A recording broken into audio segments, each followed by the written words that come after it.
오늘 받으신 하나님 말씀 나누겠습니다. 자, 오늘 받으신 하나님 말씀은 좀 깁니다, 여러분. 누가복음 24장 13절부터 35절입니다. 자그마치 23절의 말씀인데요. 누가복음 24장 13절부터 35절. 저 웬만하면 좀 이렇게 좀 군데군데 이렇게 읽는데 오늘은 다 읽어야 될 것 같아요. 다 중요한 말씀들이어서 같이 함께 또 나누도록 하겠습니다. 제가 한 절, 여러분이 한 절, 마지막 절 함께 있습니다. 우리 어플을 찾아보시고 또 PPT 보셔도 좋고, 성경 가져오신 분은 제가 가진 성경으로는 신약성경 139, 140면에 위치했습니다. 제가 한 절, 여러분이 한 절, 마지막 절 함께 했습니다. 제가 먼저 했습니다. 그날에 그들 중 둘이 예루살렘에서 25리나 되는 엠마오라 하는 마을로 가면서 이 모든 된 일을 서로 이야기하더라. 그들이 서로 이야기하며 문의할 때에 예수께서 가까이 이르러 그들과 동행하시나 그들의 눈이 가리어져서 그인 줄 알아보지 못하거늘 예수께서 이르시되 너희가 길 가면서 서로 주고받고 하는 이야기가 무엇이냐 하시니 두 사람이 슬픈 빛을 띠고 머물러 서더라. 그 한 사람인 글로바가 한 자가 대답하여 이르되 당신이 예루살렘에 체류하면서도 요즘 거기서 된 일을 혼자만 알지 못하느냐. 이르시되 무슨 일이냐. 이르되 나사렛 예수의 일이니 그는 하나님과 모든 백성 앞에서 말과 일에 능하신 선지자이거늘 우리 대제사장들과 관리들이 사형 판결에 넘겨주어 십자가에 못 박았느니라. 우리는 이 사람이 이스라엘을 속량할 자라고 바랐노라. 이뿐 아니라 이 일이 일어난 지가 사흘째요. 또한 우리 중에 어떤 여자들이 우리로 놀라게 하였으니 이는 그들이 새벽에 무덤에 갔다가 그의 시체는 보지 못하고 와서 그가 살아나셨다 하는 천사들의 나타남을 보았다 함이라. 또 우리와 함께한 자 중에 두어 사람이 무덤에 가 과연 여자들이 말한 바와 같음을 보았으나 예수는 보지 못하였느니라 하거늘 이르시되 미련하고 선지자들이 말한 모든 것을 마음에 더디 믿는 자들이여 그리스도가 이런 고난을 받고 자기의 영광에 들어가야 할 것을 아니냐 하시고 이에 모세와 모든 선지자의 글로 시작하여 모든 성경에 쓴 바 자기에 관한 것을 자세히 설명하시니라. 그들이 가는 마을에 가까이 가매 예수는 더 가려 하는 것 같이 하시니 그들이 강권하여 이르되 우리와 함께 유하사이다. 때가 저물어가고 날이 이미 기울었나이다 하니 이에 그들과 함께 유하러 들어가시니라. 그들과 함께 음식 잡수실 때에 떡을 가지사 축사하시고 떼어 그들에게 주시니 그들의 눈이 밝아져 그인 줄 알아보더니 예수는 그들에게 보이지 아니하시는지라. 그들이 서로 말하되 길에서 우리에게 말씀하시고 우리에게 성경을 풀어주실 때 우리 속에서 마음이 뜨겁지 아니하더냐 하고 곧 그때로 일어나 예루살렘에 돌아가 보니 11 제자 및 그들과 함께한 자들이 모여있어 말하기를 주께서 과연 살아나시고 시몬에게 보이셨다 하는지라. 함께 읽겠습니다. 두 사람도 길에서 된 일과 예수께서 떡을 떼심으로 자기들에게 알려지신 것을 말하더라. 아멘. 오늘 말씀은 누가복음 24장 13절부터 35절까지의 말씀을 본문으로 가스바 프로젝트 신약 세 번째 책 십자가 부활입니다. 7과 부활하신 왕께서 엠마오로 향하시다. 부활하신 왕께서 엠마오로 향하시다라는 하나님의 말씀을 증거하겠습니다. 여러분, 오늘 말씀을 보시면 오늘 말씀 굉장히 독특한 스토리가 등장합니다. 13절 말씀 볼까요? 13절 말씀 보면 그날에 그들 중 둘이라고 되어 있습니다. 그날이 어떤 날입니까? 예수님이 부활하신 소식이, 부활하셨다는 이야기가 여인들을 통하여 또 제자들을 통하여 두 제자, 아마 베드로와 요한을 가리키는 것 같아요. 베드로와 요한을 통하여 제자들에게 알려진 날입니다. 자, 그런데 11제자죠. 정확히 말하면 11제자 플러스 알파의 사람들이 그 자리에 모여 있었던 것 같아요. 그 사람들, 제자들 중에 둘이 이 이야기를 들은 다음에 예루살렘에서 엠마오라 하는 마을로 떠납니다. 왜 떠났는지는 잘 몰라요. 아무튼 떠나게 됐어요. 자, 떠나는 과정에서 지금 되어진 모든 일에 관하여 이야기합니다. 예수님이 너무나도 안타깝게도 십자가에 못 박혀 죽으셨고, 그런데 부활하셨다는 이야기가 들리네. 이런 이야기를 서로가 하고 있죠. 자, 그런데 여러분, 이 상황 속에서 이들의 표정을 보면은요, 이들의 표정은 좋지 않습니다. 17절 말씀 보면은 이런 표정이에요. 두 사람이 슬픈 빛을 띠고 머물러 서더라. 두 사람이 슬픈 빛을 띠고 머물러 서더라. 사실 여러분 이 두 제자는요, 한 사람의 이름은 글로바라고 하는데 한 사람은 모릅니다 누군지. 여하튼 이 두 제자는요, 예수님을 끝까지 그래도 최선을 다하여 따라갔던 예수님의 팔로워, 따르미들이었습니다. 자, 그런데 예수님께서 십자가에서 죽으셨다는 것이 충격이었던 것 같아요. 우리 주님이 이 땅에, 이스라엘 나라에, 이 유다 나라에, 이 예루살렘에 놀라운 정치적인 또 경제적인 또 군사적인 그러한 샬롬을 가져다 줄 줄 알았는데 그 예수님이 갑자기 저주의 상징인 십자가에 못 박혀 죽어버린 거예요. 그러니까 얼마나 실망됐겠어요. 얼마나 마음이 힘들었겠어요. 얼마나 낭망됐겠어요. 자, 그래서 이들의 얼굴빛이 좋지 않은 거죠. 슬픈 빛을 띠고 있는 상황입니다. 여러분, 우리 인생 가운데도 이러한 슬픈 빛, 얼굴빛이 정말 죄송해요, 썩어있는, 얼굴빛이 완전히 어두침침한 그런 상황들 너무나 많지 않습니까? 깊이 알고 들어가 보면 얼굴빛은 결국 마음의 빛인데, 마음의 것이 나타나는 건데, 그 마음이 실망, 낭망, 혼란에 빠졌기 때문에 그럴 수 있는 거죠. 자, 그런데 우리 주님이 오늘 본문을 통해서 우리에게 이런 실망과 낭만과 혼란의 상황에서 어떻게 믿음으로 반응해야 될지를 가르쳐 주고 계세요. 그래서 오늘은요, 이 예수님이 부활하신 이후에 엠마오 제자들을 만날 때 말씀하신 그 메시지를 통해서 우리 신자들, 믿는 사람이 실망과 낭만과 혼란의 때 어떻게 이겨낼 수 있는지를 한 3가지로 나누어서 한번 살펴보려고 합니다. 자, 그 첫 번째는요, 바로 눈을 떠서 동행하시는 예수님을 바라보라는 거예요. 따라해 보겠습니다. 눈을 떠서 동행하시는 예수님을 바라보라. 자, 15절 16절 제가 읽어볼게요. 그들이 서로 이야기하며 문의할 때에 예수께서 가까이 이르러 그들과 동행하시나 그들의 눈이 가리워져서 그인 줄 알아보지 못하거늘. 여러분, 굉장히 독특하고 신비한 말씀이 등장합니다. 지금 부활하신 예수님이 엠마오를 향하여 떠난 이 두 제자를요 만나세요. 근데 만났는데 주님인지 못 알아봐요. 왜요? 눈이 가리워졌대요. 그래서 여러분, 살아나셔서 지금 함께 동행하신 예수님 보지 못해요. 오히려 여전히 예수님께 옆에 동행하신 예수님의 죽음의 소식과 부활의 소문을 알려줘요. 왜 모르냐고 하면서 알려주면서 여전히 썩은 얼굴, 죄송해요, 슬픈 빛 하고 있죠. 자, 이들에게 필요한 건 뭘까요? 이들에게 필요한 거는 이 가리어진 눈을 떠야 됩니다. 이 영적인 눈을 떠서 동행하신 예수님 바라봐야 돼요. 자, 그럴 때 우리 마음에 있던, 우리 눈이 가리워져 예수님 보지 못하니까, 살아계셔서 우리와 동행하시는데 그 주님 보지 못하니까 실망하고 낭망하고 여러분 혼란스러워하는 거예요. 영적 눈을 떠서 그 주님 보면은요, 그 주님 보면 자신 안에 있었던 실망과 낭만과 혼란의 원인이 다 제거될 거 아니에요. 그 주님을 보면은요, 우리는 다시 한번 소망과 희망을 가질 수 있는 거죠. 이것이 바로 눈을 떠서 동행하신 예수님을 바라보라는 우리 첫 번째 메시지입니다. 여러분, 저는요, 이 말씀 묵상하는데 제가 이제 계속해서 묵상 카드 나누잖아요. 우리 채널을 통해서도 또 인스타그램 통해서 나누는데, 페이스북이랑. 저는 이 제자들이 저 같은 거예요, 갑자기. 여러분, 묵상하다 보면은 이 사람이 나네라고 확 와닿을 때가 있잖아요. 저는 마치 이 제자들이 저 같았습니다. 지금 살아계셔서 바로 옆에 동행하시는데 보지 못하는 제자들의 모습 속에서 제가 보이더라고요. 여러분, 이 제자들보다 저는요, 사실 어떤 상황이에요? 그 부활의 예수님의 영이 저와 함께 제 안에 계시잖아요. 저와 함께 사시잖아요. 자, 그런데도 불구하고 제 영적인 눈이 가려져 때때로 보지 못해요. 이렇게 못 보면 어떻게 돼요? 혼자 슬퍼하는 거예요. 혼자 아파하고 혼자 괴로워요.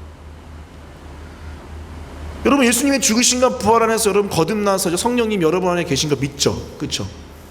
근데 여러분, 우린 때때로 우리 눈이 가리워져서 우리와 함께 하신 주님을 못 봐요. 안 계신가요? 아니, 계신다니까요. 제자들 보세요. 옆에 주님 동행하시잖아요. 대화도 나누세요. 근데 어때요? 못 봐요.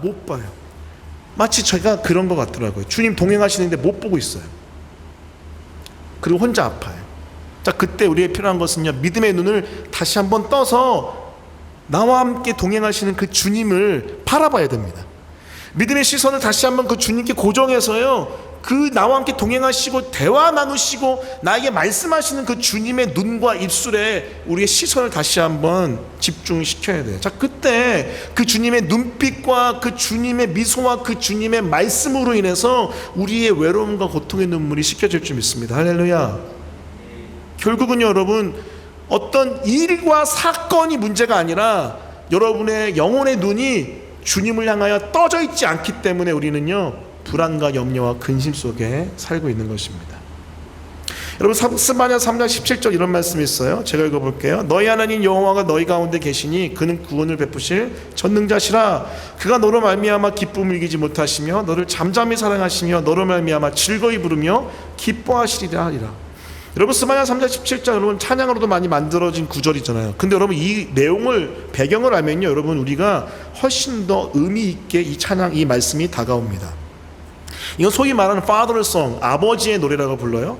그가 너로 말미암아부터 이 마지막 하리라까지 보면은요, 아빠가 자녀를 품 안에 안고 바라보면서 부르는 노래라고 많은 신학자들이 이야기합니다. 그가 나로 말미암아 기쁨을 이기지 못하고 잠잠히 사랑하고 너로 말미암아 즐거이 부르며 기뻐하는 그 Father's Song, 아버지의 노래가 이 찬양이에요. 자, 그런데 여러분, 이 배경은요, 결코 이렇게 흐뭇하게 행복하게 기쁨으로 부를 수 있는 상황이 아닙니다. 자, 스바냐 말씀은요, 여러분, 남유다 멸망이 얼마 남지 않은 시절에 스바냐가 나중에 남유다가 멸망당할 것을 내다보면서 예언한 말씀이에요. 자, 그 다음에 주님이 회복시킬 거다라는 말씀 도중에 나온 게 스바냐 3장 17절이에요. 그러니까 뭐예요? 지금 굉장히 힘든 상황이에요. 절망의 상황이에요. 망한 상황이에요. 끝난 상황이에요. 자, 근데 그런데도 주님이 어떻게 하고 계세요? 그럼에도 이 자녀를 안듯이 이스라엘을, 이 유다를 안고 여전히 사랑의 노래를 부르시는 그 주님, 포기하지 않고 끝까지 품고 계신 그 주님, 그 주님을 눈을 또 보라는 거죠. 왜요? 그분은 17절 앞부분이 중요해요. 그냥 구원하신 전능자가 나온 게 아니에요. 너희 하나님 여호와가 너네가 그렇게 망해서 바벨론으로 끌려갈 그 현장 가운데도 계신다는 거예요. 그는 거기서부터 다시 구원하실 거야. 그런 전능한 분이야. 거기서도 너네를 끝까지 포기하지 않고 안고 계셔. 자, 이 말씀은 결국은요, 우리가 아무리 큰 실망과 낭만과 혼란에 있다 할지라도 다시 한번 그걸 딛고 일어서게 할 수 있는 그 소망과 희망의 약속의 말씀이죠. 할렐루야. 여러분, 기억하십시오. 그 주님이 여러분이 그 절망과 낭만과 혼란의 상황 가운데 있다 할지라도 거기에도 주님은 함께 하시고, 거기에서 여러분 끌어안고 노래하시고 다시 한번 힘을 내라고 하시고 거기서부터 반드시 구원하실 전능자인 줄 믿습니다. 할렐루야. 그게 우리가 붙들어야 돼. 우리의 영적인 눈을 떠서 바라봐야 될 아버지 하나님의 노래 목소리입니다. 여러분, 개척한 다음에 제가 자주 이야기했잖아요. 뜻밖의 일들이 펼쳐지고 때때로 만나는 제 능력의 한계, 그리고 상황의 압박들, 정말로 이거는 매주 일어나요. 여러분은 비교적 편안하게 주일날 오셔서 예배드리고 가실 수 있지만은 이 개척교회 목사는요, 매일매일 매주가 전쟁입니다. 전쟁. 불투명한 미래, 이런 상황의 압박들을 볼 때 저 혼자 마음속에서 전쟁할 때가 많아요. 저 혼자 실망하고 낭망하고 혼란스러워하고 그럴 때 굉장히 많습니다. 그때마다 결국 오늘 말씀을 적용하면 뭐예요? 영적인 눈을 감고 있는 거예요. 이렇게 감고 있는 거예요.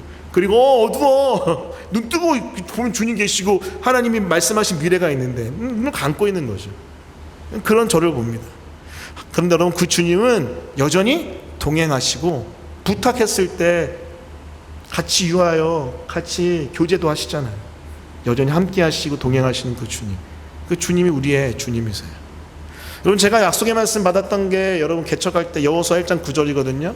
내가 내게 명령한 것이 아니냐, 강하고 담대하라, 두려워하지 말고 놀라지 말라, 내가 어디로 가든지 내 하나님 여호와가 함께 하느니라 하시니라. 그 말씀 받았다 그랬잖아요. 근데 거기 보면은요, 강하고 담대하라, 두려워하지 말라라고 그러잖아요. 근데 그 말씀 여호수아 1장에 이 말씀 배경을 보면은요, 말씀을 쭉 보면요, 여호수아에게 주님이 두려워하지 말라라고 말씀하신 것 포함해서 담대하라 3번이나 말씀하세요. 3번. 담대하라, 극히 담대하라. 왜일까요? 아무리 우리 가운데 말씀이 주어지고 약속이 또 하나님의 임재가 있다 할지라도 우리가 영적 눈 감아버리면요, 아무 소용이 없는 거죠. 우리가 영적인 눈을 떠서, 믿음의 눈을 떠서 그 말씀 붙들고 그 비전을 붙들고 그 동행하시는 그 주님의 얼굴을 바라보며 가는 건, 그것이 너무 중요합니다. 여러분, 실망하지 마십시오. 낭망하지 마십시오. 혼란 가운데서 이제 일어나십시오. 영적 눈을 떠서 그 주님을 바라보십시오. 자, 그럴 때 우리가 다시 한번 여러분에게 주어진, 우리에게 주어진 소명과 사명의 길을 걸어가게 될 줄 믿습니다. 그런 은혜가 우리 한 사람 한 사람 가운데 있었으면 좋겠습니다. 그것이 첫 번째, 실망과 낭망이, 혼란이 찾아올 때 붙들어야 될 신자의 자세, 영적 눈을 떠서 동행하신 예수님을 바라보는 모습입니다. 자, 두 번째입니다. 두 번째는, 자, 그렇다면 왜 이렇게 예수님이 안 보일까요? 우리 삶의 현장에서 순간순간에서 왜 예수님이 안 보일까요? 그 이유는 뭐냐면요, 성경을 읽을 때 예수님 못 봤기 때문에 그래요. 자, 이 말씀 한번 쭉 나눠볼게요. 자, 신학적인 얘기도 좀 나올 텐데 한번 들어보세요. 자, 누가복음 24장 25절부터 27절 다 같이 읽습니다. 자, 시작. 이르시되 미련하고 선지자들이 말한 모든 것을 마음에 더디 믿는 자들이여, 그리스도가 이런 고난을 받고 자기의 영광에 들어가야 할 것이 아니냐 하시고, 이에 모세와 모든 선지자의 글로 시작하여 모든 성경에 쓴 바 자기에 관한 것을 자세히 설명하니라 하시니라. 아멘. 자, 우리 부활하신 예수님이, 예수님의 부활을 지금 믿지 않고 있어요. 아직 제자들이 아직 믿지 않은 상황입니다. 그들을 책망하시면서, 미련하고 성경에 있는 것을 더디 믿는 자들이요, 주님이 강하게 책망하시면서 모든 구약 성경이 증거하는 예수님의 죽으심과 부활을 쭉 풀어 설명해 주십니다. 여러분, 예수님께서 공생애 동안에 사실 증거하신 메시지는요, 결국 어디로 모아지냐면요, 나는 그리스도인데, 나는 그리스도 메시아인데 내가 죽고 부활해서 너희 살릴 거야 라는 메시지예요. 자, 그런데 사실 그것은 이미 예수님이 공생애 때 말씀하시기 전에 사실 구약 성경이 계속해서 이야기하는 핵심 메시지입니다. 메시아는 와서 죽어야 되고요, 그 죽음으로 죄값을 다 치르고 부활로 그 어둠의 사망의 세력을 다 이겨낸다. 그것이 여러분 구약에 나타나 있는 복음의 메시지예요. 자, 근데 여러분, 제자들은 이 유대인의, 유대교의 시선에 갇혀서 또 그 시대의 철학과 사상, 헬라 철학과 사상에도 물들어 있었거든요. 헬레니즘에. 이 유대교의 시선과 이 헤브라이니즘과 그리고 헬레니즘의 이 철학과 사상에 갇혀서 결국 인간의 이성에 갇혀서 구약 성경에서 예수를 못 보는 거예요. 대표적인 게 누굽니까? 바리새인들. 여러분, 바리새인들은요, 성경책 이렇게 있어서 바늘로 콕 찍어가지고 송곳으로 찍어서 끝에 무슨 글자가 있는지 맞출 수 있는, 여러분, 이게 농담처럼 들리지만 사실 충분히 그럴 수 있을 법한 정말로 달달달 구약을 아는 사람들이에요. 그런데 뭐예요? 예수님 못 봤잖아요. 예수님 보지 못해요. 구약 성경에서 예수님 만나지 못하고 살아계신 그 공생의 기간에 예수님 만나지 못합니다. 그래서 부활하신 예수님은 지금 이렇게 말씀하시는 거예요. 너네가 나를 지금 보지 못하는 거는 성경을 통해서도 보지 못했기 때문이야 라고 책망하시는 거죠. 제자들이 눈이 가려지는 것은요, 이미 성경 읽을 때부터 가려졌습니다. 그때 가려진 눈이 지금도 여전히 감겨 있는 것, 그것이 지금 제자들의 현 주소입니다. 여러분, 기억하십시오. 성경은 역사책, 문학책 이상의 것입니다. 거기에만 머물지 않아요. 역사적 요소 당연히 있죠. 문학적 요소 당연히 있습니다. 하지만 성경은 그리스도 예수가 우리를 구원하신 생명의 복음이 가득한 살아있는 하나님의 말씀인 줄 믿습니다. 할렐루야. 여러분, 이거 믿지 않으면 여러분, 우리의 신앙은 nothing이 될 수 있습니다. 제가 자주 말씀드려요. 동성애 논쟁의 그 끝을 따라가 보면은요, 성경이 동성애 괜찮다라고 얘기하는 사람들의 끝을 따라가 보면은요, 뭐가 나오는지 아세요? 성경이 무하지 않다가 나와요. 성경 틀릴 수가 있습니다라고 나와요. 이건 신학적으로 이미 나타난 현실이죠. 사실 그래서 여러분, 이 성경을 어떻게 보느냐가 굉장히 중요한데, 특별히 이 모든 성경이 결국 증거하는 예수님을 성경을 통해서 만나야지 생명의 역사가 일어나는 거예요. 다시 말씀드립니다. 여러분 삶에서 여러분 생명의 역사가 일어나지 않는 이유는 생명 되신 예수님을 여러분이 보지 못해서고, 왜 여러분 삶 속에서 생명 되신 예수님 못 보냐면요, 성경 읽을 때 예수님 못 보기 때문에 그래요. 그리고 하나 더 들어갈까요? 성경도 안 읽어요. 성경도 안 읽어요. 요즘 너무 좋잖아요. 인스타그램, 유튜브, 페이스북, 쇼츠, 쇼폼 있잖아요. 그냥 그걸 통해서도 그냥 마음의 터치, 뭔가 살짝 찌릿한 메시지만 듣길 좋아하지, 성경을 하나님의 말씀으로 경건하게 하나님 앞에서 깊이 읽지 못하는 게 현실의 모습입니다. 자, 그렇기 때문에 동절합니다. 여러분 성경 읽으십시오. 또 성경 읽을 때 예수님을 만나시고 보십시오. 그때 우리의 삶 속에서 예수님이 얼마나 많이 침투해 계시는지를 보게 될 줄 믿습니다. 할렐루야. 자, 여러분 조금 더 깊은 메시지 나눌게요. 고린도후서 3장 14, 16 같이 읽겠습니다. 자, 바울의 메시지입니다. 읽습니다. 시작. 그러나 그들의 마음이 완고하여 오늘까지도 구약을 읽을 때에 그 수건이 벗겨지지 아니하고 있으니 그 수건은 그리스도 안에서 없어질 것이라. 오늘까지 모세의 글을 읽을 때에 수건이 그 마음을 덮었도다. 그러나 언제든지 주께로 돌아가면 그 수건이 벗겨지리라. 아멘. 자, 이 고린도후서 3장 14절 16절 말씀은요,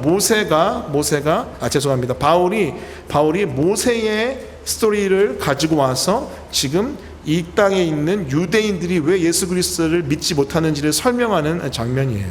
포인트는 뭐냐면, 포인트는 자꾸만 율법의 관점에서 구약을 읽으니 예수님 못 본다는 거예요. 복음의 관점으로 읽을 때 예수 그리스도를 만날 수 있다는 게 포인트입니다. 그래서 수건 이야기하죠. 수건. 사실 이 수건은 율법주의적인 어떤 메시지들을 이야기한다고 보시면 돼요. 율법의 관점이라고 보시면 돼요. 구약을 읽을 때 자꾸 모세의 눈으로만 보고 율법의 눈으로만 보니까 전혀 하나님의 살아계신 복음이 보이지 않는 거예요. 자, 근데 예수님 안에 오면은요, 그 수건이 벗겨지면서 구약을 읽을 때 예수님을 만날 수 있다가 이 메시지의 핵심입니다. 자, 그렇기 때문에 여러분, 우리가 구약을 읽을 때도요, 우리는 예수 그리스도의 복음을 그곳에서 만날 수 있어야 되는 거죠. 자, 이게 바로 여러분 조금 어렵지만요, 그리스도 중심적인 성경 읽기예요. 특히 구약을 그리스도 중심적으로 읽는 거예요. 제가 이제 요한계시록 해석학 공부하고 있고 공부 계속 진행 중이잖아요. 요한계시록 해석학의 핵심 중에 하나가 뭐냐면요, 요한계시록에 나와 있는 상징을 어떻게 해석하느냐가 키예요. 솔직히 말하면요, 정말 어려워요. 정말 어려워요.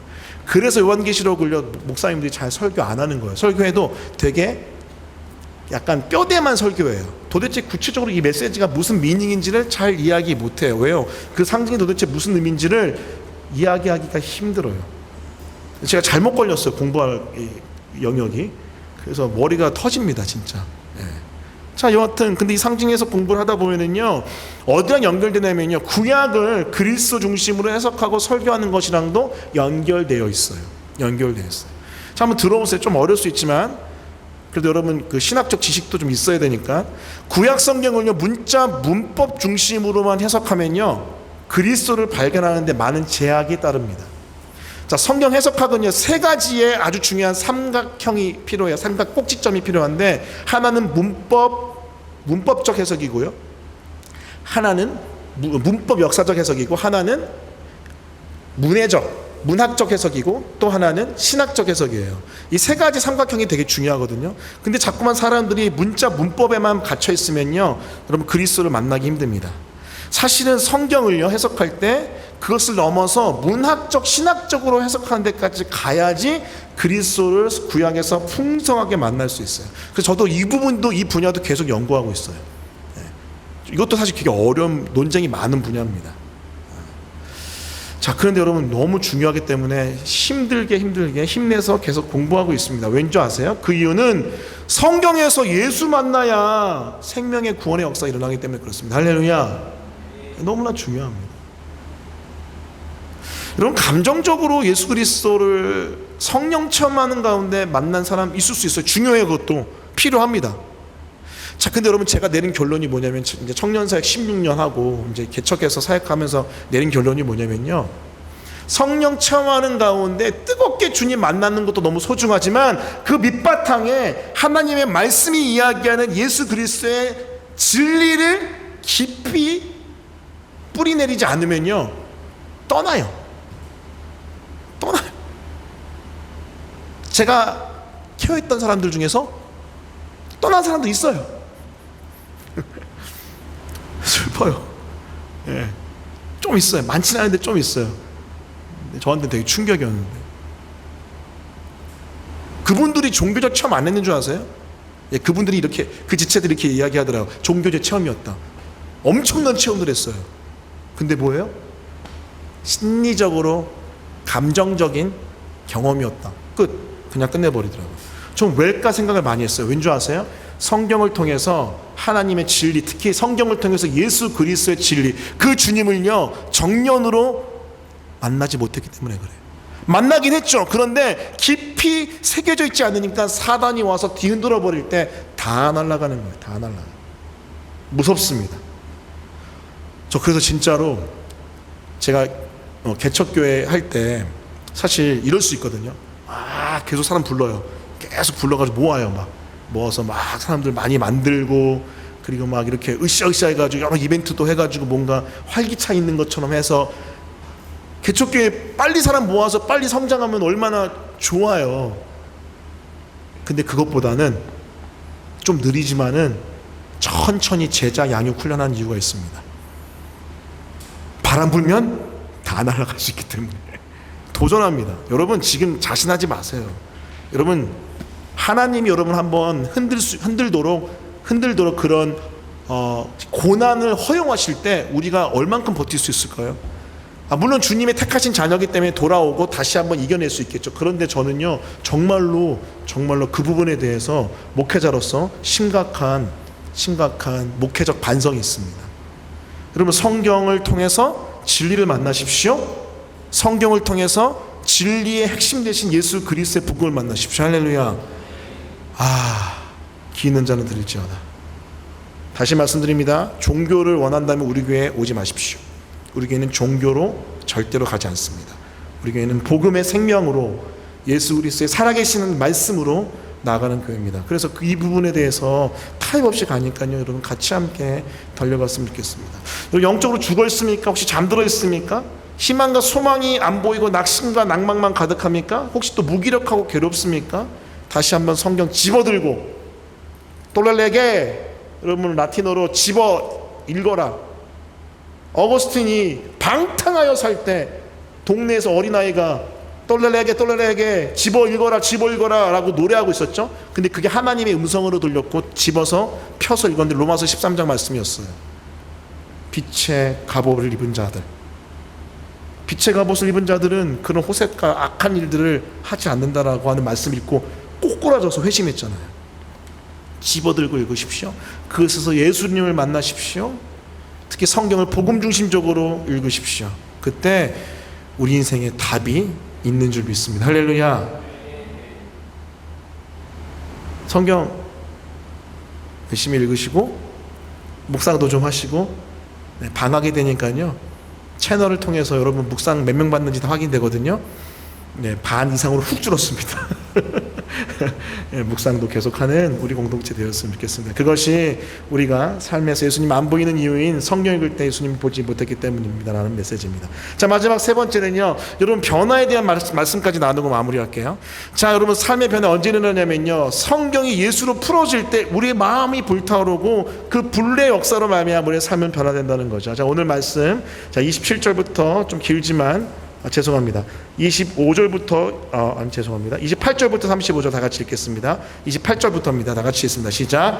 그들이 가는 마을에 가까이 가매 예수는 더 가려 하는 것 같이 하시니 그들이 강권하여 이르되 우리와 함께 유하사이다. 때가 저물어 가고 날이 이미 기울었나이다 하니 이에 그들과 함께 유하러 들어가시니라. 그들과 함께 음식 잡수실 때에 떡을 가지사 축사하시고 떼어 그들에게 주시니 그들의 눈이 밝아져 그인 줄 알아보더니 예수는 그들에게 보이지 아니하시는지라. 그들이 서로 말하되 길에서 우리에게 말씀하시고 우리에게 성경을 풀어주실 때 우리 속에서 마음이 뜨겁지 아니하더냐 하고 그때로 일어나 예루살렘에 돌아가 보니 11제자 및 그들과 함께한 자들이 모여 있어 말하기를 주께서 과연 살아나시고 시몬에게 보이셨다 하는지라. 두 사람도 길에서 된 일과 예수께서 떡을 떼심으로 자기들에게 알려주신 것을 말하더라. 아멘.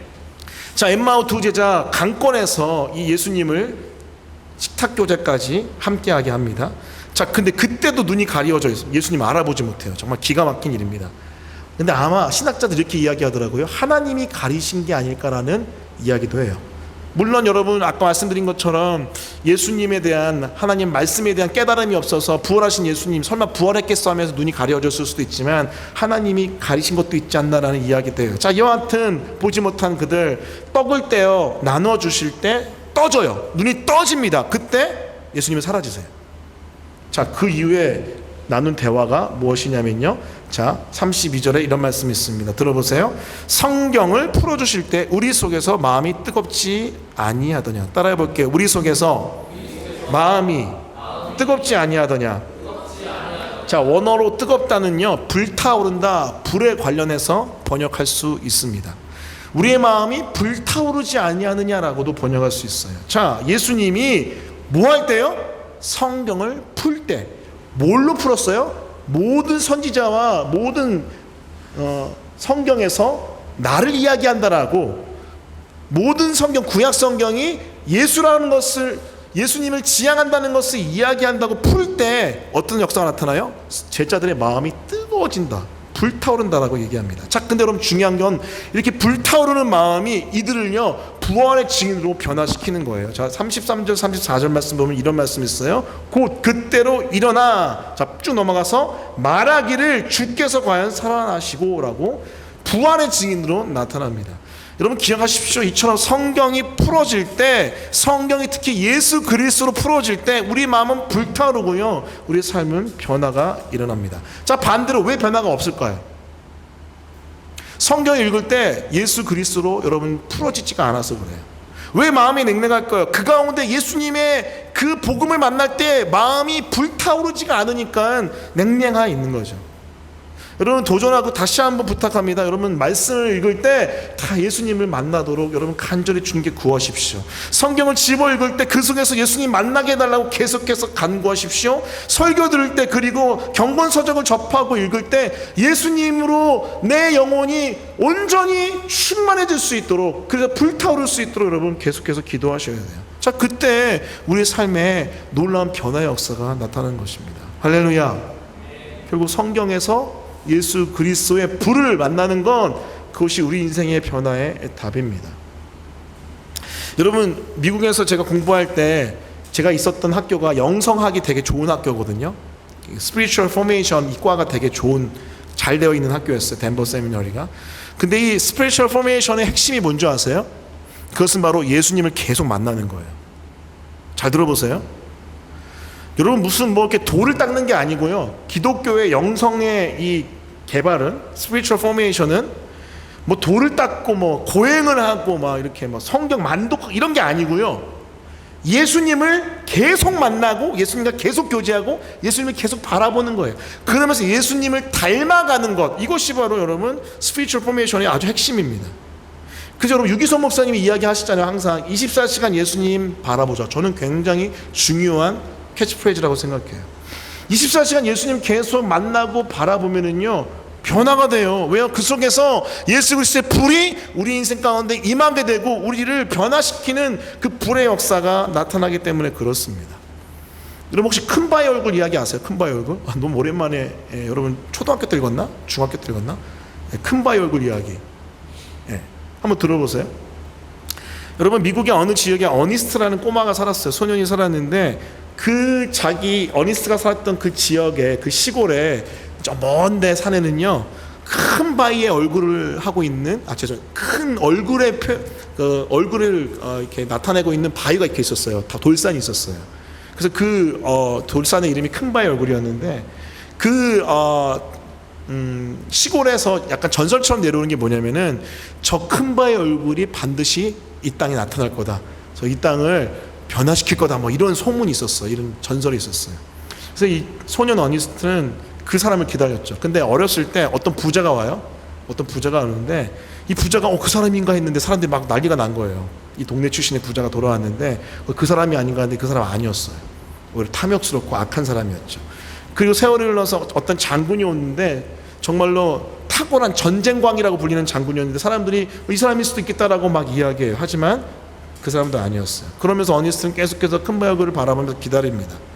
그리고 좀 나이가 들어서 정치인이 왔는데 많은 사람들이 이 정치인은 너무 많이 닮았다 했지만은 알고 보니까 탐욕이 가득한 그런, 닮았지만 결국 알고 보면 탐욕스러움이 있는 얼굴이었습니다. 아니었어요. 그리고 이제 나이가 많이 들어서 이 어니스트가 설교자가 되거든요. 목회자가 돼요. 목회자가 되는데 어떤 시인이 오는데 시인이 정말로 너무 많이 닮은 거예요. 근데 알고 보니 이 시인도 세속적인 사람이었던 거예요. 결국은 그 큰 바위 얼굴이 아니었습니다. 근데 재밌게도 이 시인이 설교하고 있는 이 어니스트의 얼굴을 딱 보더니 오! 큰바의 얼굴이다 그런 거예요. 그렇게 어렸을 때부터 계속 큰바의 얼굴을 계속해서 보면서 큰바의 얼굴이 올 것을 계속 기다리고 또 기다리고 기다렸던 이 어니스트가 큰바의 얼굴을 닮은 사람이었던 거예요. 근데 마지막 어떻게 끝나는 줄 아세요? 어니스트가 그 시인을 향해서 저는 그런 사람이 아닙니다. 저보다 더 훌륭한 큰바의 얼굴을 한 사람이 나타날 겁니다 하고 사라져요. 굉장히 겸손하죠. 여러분, 이 이야기에 사실은 많은 어떤 의미가 기독교적인 그 배경이 있는 것 같아요. 제가 자세히는 모르지만 나단의 헛손이라는 사람이 지은 걸로 알고 있는데 기독교적인 배경이 있는 걸로 알고 있어요. 자, 그런데 아주 중요한 포인트가 뭔지 아세요? 계속 바라보면은 닮아요. 그래서 여러분, 기독교의 영성 핵심이 성경을 읽을 때, 잘 들으십시오. 성경을 읽을 때 예수를 만나는 게 너무 중요해요. 여러분, 제 설교에 나중에 이제 어느 순간 되면 알 거예요. 제 설교에 아주 중요한 키포인트가 뭐냐면요, 그리스도 중심적 설교예요. 여러분, 이렇게 하십시오 저렇게 하십시오 강력한 도전을 주지만은 결국은 그것을 이루신 분은 예수님입니다. 예수님께로 돌아가십시오가 제 설교의 아주 중요한 포인트입니다. 왜요? 예수님이 결국 우리를 변화시키는 주인공이시기 때문에 그렇습니다. 할렐루야. 그래서 예수님 만나야 돼요. 예수님. 다시 도전합니다. 신앙적인 경험들, 체험들, 방언을 하고 뭐 여러 가지 어떤 환상을 보고 은사적인 경험들 다 좋아요. 그 지적으로 막 엄청 막 다 알고 논리적으로 다 아는 것, 그것도 중요해요. 변증을 막 어떤 사람이든 와서 막 해도 막 불신론자들도 막 같이 막 회심시킬 수 있는 그런 변증의 능력도 좋아요. 중요해요. 자, 그런데 제일 중요한 건 뭐냐면요, 이 성경을 통해서 예수님을 만나는 것입니다. 그 예수님이 주시는 그 복음의 은혜를 머리를 넘어 가슴속 깊숙한 곳에서 불로 경험하는 것. 여러분, 팡세 알죠? 팡세. 파스칼이 썼잖아요. 팡세 너무나 유명한 고전. 파스칼이라는 천재가 썼는데 그 파스칼, 그 천재가 여러분 머리를 통해서 이제 만난 게 아니고 어떻게 만났어요? 어느 날 여러분, 이미 1700년대 프랑스 파리의 사교교의 탑이었어요. 이미 여러분 10대 때 여러분 천재로서 막 박사학위 논문 쓰고 대단한 사람이자 철학가이자 여러분 컴퓨터의 시작 계산기를 만든 사람이 파스칼 아닙니까? 여러분 뭐 엄청난 사람이죠. 뭐 수학자, 철학자, 과학자. 근데 그래서 여러분 그 명성으로 프랑스 파리의 사교계를 휘어잡았던 사람인데 아무리 쾌락을 즐기고 아무리 명성을 얻어도 그 마음이 허한 거예요. 아무리 똑똑해도 아무 의미가 없는 거예요. 근데 어느 날 저녁에 강력한 예수 그리스도의 불을 만나고 경험합니다. 예수 그리스도의 불. 그 구약의 아브라함의 하나님, 이삭의 하나님, 그 야곱의 하나님을요 정통으로 만나죠. 저는 여러분이 그런 성경을 읽다가 예수님의 불을 만났으면 좋겠습니다. 할렐루야. 네. 그게 바로 우리 금요 철야 예배가 또 기도회가 존재하는 이유가 될 것입니다. 자, 말씀을 정리하겠습니다. 여러분, 실망과 낭망에 찾아올 때 우리 믿음의 사람들은 어떻게 반응해야 될까요? 눈을 떠서 예수님, 동행하신 주님을 바라보십시오. 근데 여러분, 어떻게 눈을 떠서 우리 삶 가운데 동행하신 주님 바라볼 수 있을까요? 성경에서 예수님을 봐야 됩니다. 그렇게 성경에서 예수님 보고 우리 마음에 그 뜨거움이 일어나서 우리 삶이 변화될 때 우리는요, 아무리 큰 환난이 와도 여전히 영적 눈을 떠서 예수님 바라보며 그 주님과 동행하는 믿음의 사람이 될 줄 믿습니다. 그런 한 사람 한 사람이 되기를 예수 그리스도의 이름으로 간절히 축원합니다. 아멘. 자, 오늘 말씀 기억하면서 같이 찬양하며 기도했으면 좋겠는데요, 오늘 아까 불렀던 찬양 다시 한번 또 할게요. 우리 더 원합니다. 그리고 후렴구 밤이나 낮이나. 고맙습니다. 우리 그 찬양 같이 후렴구 부르면서 찬양합니다. 예수 사랑합니다.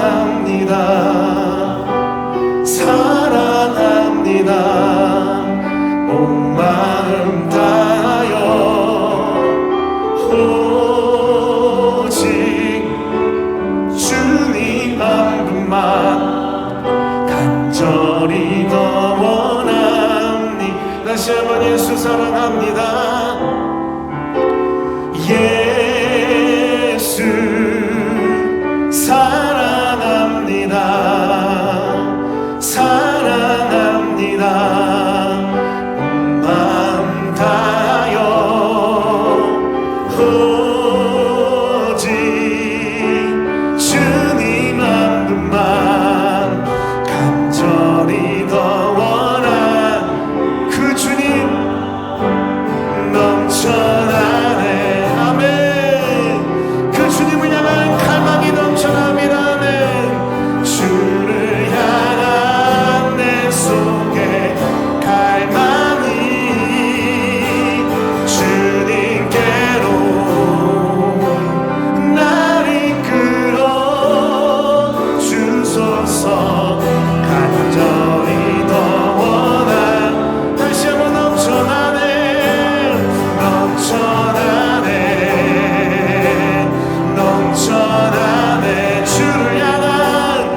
할렐루야. 통솔로 기도할 때 우리 말씀 기억하면서 세 번 나누어 기도하겠습니다. 이 시간 가장 먼저 기도할 때는 그렇습니다. 주님, 우리의 영적인 눈을 떠서 우리와 동행하시는 그 주님을 보겠습니다. 우리가 아버지 실망하고 낭망하고 절망하고 넘어져서 자빠져 있는 것이 아니라 우리 영적인 눈을 떠서 나와 함께 동행하시는 주님의 오른손 붙들고 다시 이렇게 싸우니, 주님 내 영혼의 눈을 떠 주시옵소서. 내 가려진 눈을 뜰 수 있도록 주의 성령이여 역사해 주시옵소서.